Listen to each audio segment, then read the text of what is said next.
Beautiful, man. Little doodle. I love it, dude. I love it, man. Thank you. Thank you very much. So we're on the show today with the Basson Laubscher. This is incredible, man. This is a real honor. Thank you so much for joining us. It's an absolute honor to be here. Thank you guys for having me. Anytime, man. It really is. It's a big deal to have you on because I mean I've been watching like all your Tuesday tone sessions. I've been watching you pull out cool guitar after cool guitar. So I mean it's insane to actually be talking to you, man. This is really special. It's very special to be here, man. I am a guitar geek like we all are, so it's always an honor to do these things. You're the only people I can talk to. Other people don't listen when you geek out about guitar, so. Exactly, man. That's why we have SA Guitarist. That's why we're building it up to become this guitar nerd kind of hub in a way. Absolutely. We desperately need that in South Africa, so it's good. Absolutely, man. And it's about time that something like that was actually made. So to have you on as one of the most revered and esteemed guitarists in the country, it really is a big deal for us. So thanks, man. You flatter me, Matthew. Thank you very much. I don't know about esteemed, but thank you. Well, to me at least, and I think a lot of people would agree. So it's coming from a place of sincerity, I can promise. Thank you so much, man. It's great. Like I said, it's great to be here. Fantastic, man. So we're here today to chat about your music with the Violin Free Piece, which is obviously your group, Basson Laubscher and the Violin Free Piece.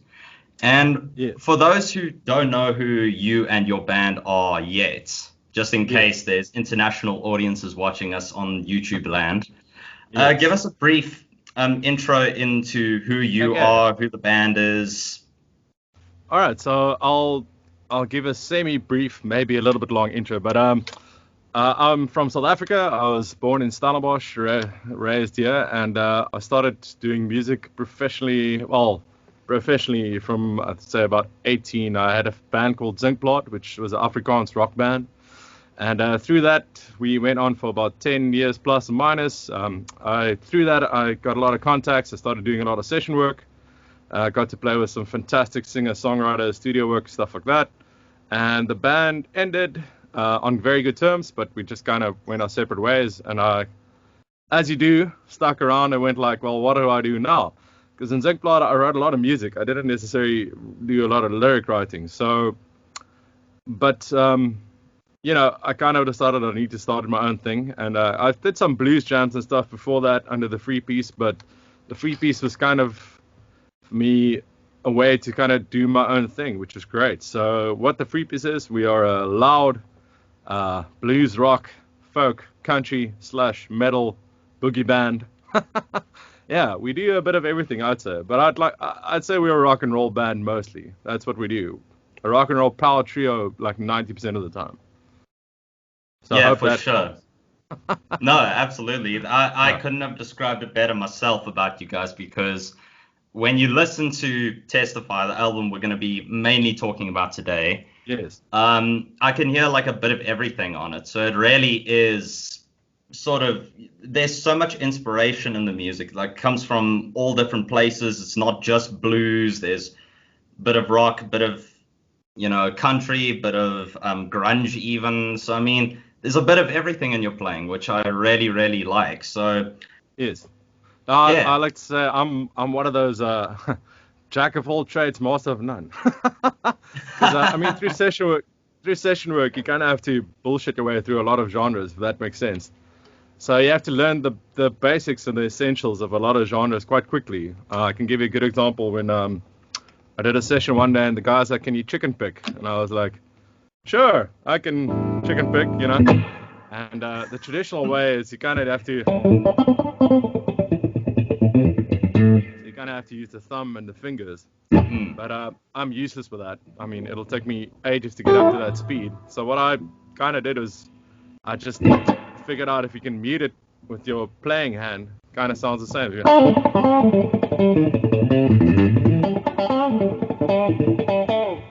So, you know, stuff like that. You kind of have to get into the grips of a lot of styles quite quickly. And that kind of suited me because, like you said, I've always been a kind of a musical schizophrenic.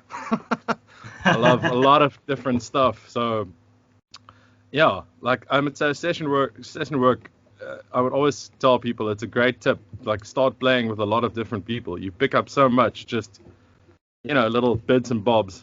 I can give you another good example. For years, I was a typical pentatonic blues guy.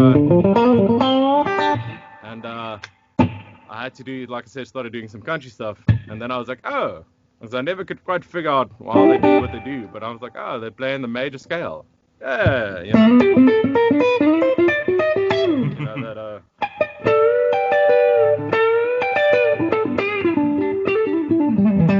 that's other stuff. So you always pick a lot up by, you know, mingling with other musicians and playing a lot of different styles. So when I started writing my own stuff, I was doomed. There was a lot of other influences just dropping in. So. Oh, dude, I love that. Like, I really love how you're not really biased. You kind of take inspiration from everywhere, put it in different places in your playing, and I feel like that's a real good attribute to your songwriting. Thanks. Yeah, like what's the famous quote? Like good artists borrow, great artists steal, or something like that. Here we go. That's the one. Yeah. Or something like that. Yeah. No, for me, it's completely the case. You know, like I can think, just the song "Testify" is a good example. I love James Brown. I'm a massive James Brown fan, so I always like funk because I like about funk guitars, you don't need to play much. They always let you just. You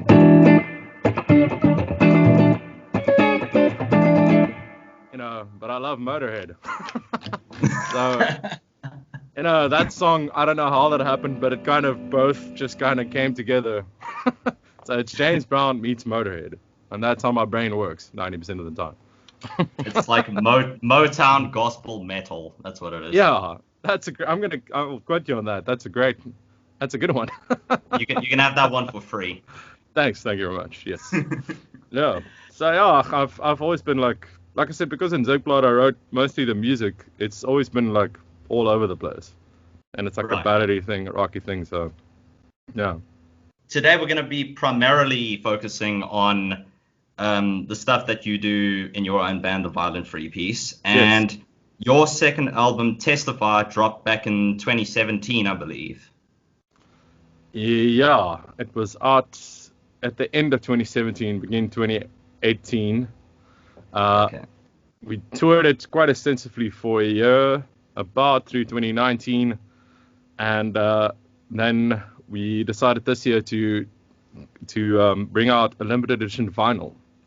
So it's out on vinyl right now at www.bassonlaubscher.com. Shameless pun. Go check it out. So we decided it's about time. Because, you know, I come from a very strange generation. I'm like 30-something years old. Won't say the age. So when we started out, I mean, CDs were still kind of a thing. People bought them. And in South Africa, CDs are still kind of a thing. But I've always wanted, like, you know, to hold up a vinyl. Because that's the dream as a kid. You want your album on a vinyl. So when we would have done our first European tour in March this year. So we decided to print albums, vinyl for that. So that was a very cool thing to actually just have it in your hand. It was mainly for the tour. We decided it'd be a cool thing to just kind of take vinyls over there. And like I said, it's an idea that I had for a while, but I kind of had to figure out how to get in contact with the right people, who does vinyl here, stuff like that. And the other thing is that I actually didn't even know about. You have to remaster everything for vinyl, which is rad, because it's a little bit different. So the whole album had to be remixed and remastered specifically for the vinyl. And I'm very glad that all the tracks actually made it, because that's another thing I forgot. Like vinyl, there's only a limited amount of time. I think it's like 90 minutes, I think. I'm not sure. But it's like 90 minutes you can put on, or 60 minutes or something like that. It's either 60 or 90. So we were quite stressing at one point, going, oh, shit, it's quite a long album. So we hope it makes it, but we just made it. So it just took a time to kind of source out where to get it done. And, it's always a financial investment as well. It took a while to kind of get the money together to do it. But we're very proud of it. And, it's out now. And like I said, www.bassonlaubscher.com. Go check it out. Awesome, man. Yeah, I'll definitely put that link in the video description. I'll also put it at the bottom of the screen so people can go and check that out. And I gotta say, dude, it's an amazing album. So anyone who is hearing about this for the first time, like, go check out Testify. It really, really is an incredible album. Thank you so much. It was a lot of fun recording it, so it was great. I'm sure, man. On the notes of the tour, you said you were in Europe back in March, and unfortunately it was cut very short. And I believe you guys were already there when COVID hit, so it kind of really threw a spanner in the works. Absolutely. We were one of the unique stories out of COVID this year in South Africa. We set up our tour. It would have been an 18-day tour throughout the Netherlands and Germany. We were there for about a week. So we just went a little bit before to go, just, get the gear, check everything out. And it was the third gig in. And after the first set, the guy came over to me and was like, listen, COVID just like really hit now. So unfortunately, everybody has to go home. All the bars and restaurants and clubs are shutting down. And we literally had to fly back the next day to make it back into the country. So it was a bit of a blow for us, but the interesting thing was, I remember when I came back, it was just insane to see Instagram and like every band just goes cancelled. So it happened to everybody. It wasn't just us. It sucks, but you gotta kind of move on and just gotta find a way forward, basically. And part of finding that way forward, are you planning to reschedule the tour? Are you doing a local and international tour, hopefully? We are in a very interesting position, as you probably know as well, and most people, even internationally watching this. It's quite a tricky time for us as musicians and artists, and everybody in the entertainment industry actually in general, that we just don't know. Our tour it was moved to February. Mid-February, getting March, but we just got the news again like 2 days ago that obviously the second lockdown in Europe is happening now. So with all, in reality, it would be cool if we can do it at the end of next year, but we'll see what happens. We have a tour planned up for December on the East Coast, but again, there's rumors in South Africa about a lockdown coming in December. So if that happens, then the tour is not going to happen. So I think what we are mainly going to focus on for the next couple of months is just getting the new album together, finishing the material, and trying to get the live stream thing up and running again, because that's what we had to resort to mainly.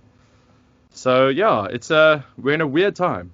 It's like everything's up in the air. You're not sure quite what to do. So we'll still continue planning tours, putting it down, but whether or not that's going to happen is a different story. So we'll see. Keep on planning and hope the next one will pull off. But yeah, I must say we had quite a fun night that night, because obviously the bar we played at, the guy was like, listen here, my beer's gonna go off, so have fun at the tap.